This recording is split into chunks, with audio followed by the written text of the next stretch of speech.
so much. I'm here once again. Basically, my main contention with all the pathologists always is one, that please report your hemograms, like coagulograms, with impression, with your advice. Don't just give the data, please give an advice and interpretation of that data.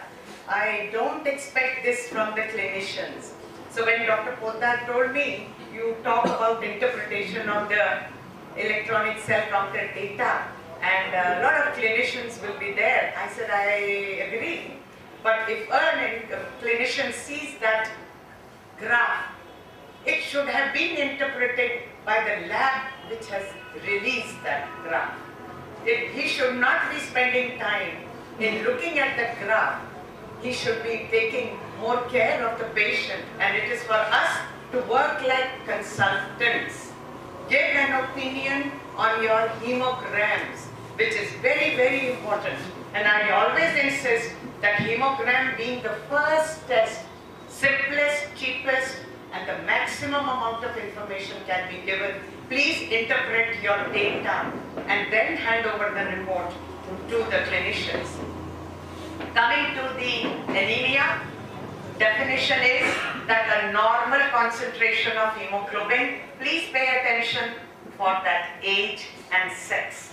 Now what does WHO say? That the hemoglobin thresholds are age and gender related, and that is the table which has been given by WHO. So anything below 12 for women is considered anemia, although in India we consider about 11.8, 11.5 normal.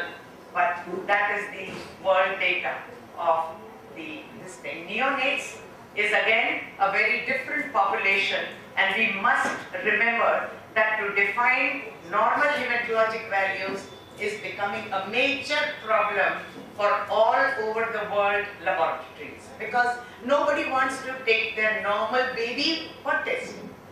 Normal screening for adults is there for insurance purposes, for many other reasons, but for little babies, there is nothing like a screening procedure. So to make the normal data for neonates has been a problem, and a few reports which are there, they take into account the gestational age, because neonates are a very dynamic population.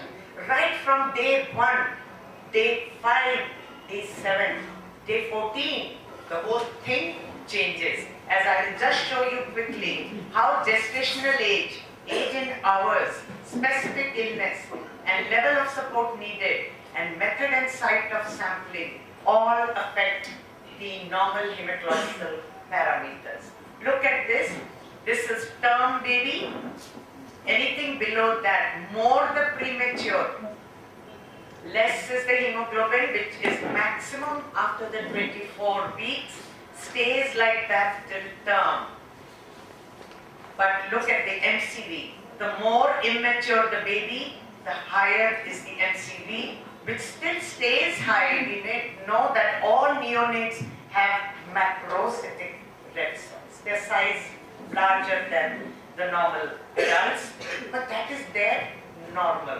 So you can't report those as macrocytic anemia. No, that's the normal for that baby, because these babies have a higher MCV. Look at hematocrit. As I was mentioning earlier, the hematocrit is highest little on the preterm babies, and even at term baby, the hematocrit is much higher than the normal adult population. The retic count again goes on decreasing till it comes to 3.2%, and that is the normal at term. Please remember, cord blood hemoglobin below 13.5 is taken as anemia. Similarly, after day 1, day 4, day 7, look at the fall in hemoglobin, but MCV remains the same. Look at the retic from 3.2 to becomes 0.5 or even less than 0.5, and that is what probably is causing the physiologic anemia of the newborn. After the first week, then it goes on picking up, and the HB goes to stabilize by the age of 1 year. Next please.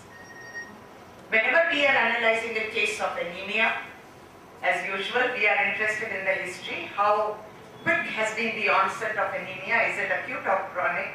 Is there any family history? Ethnicity is very important because we know certain hemoglobinopathies which are there, which are more in certain ethnic groups.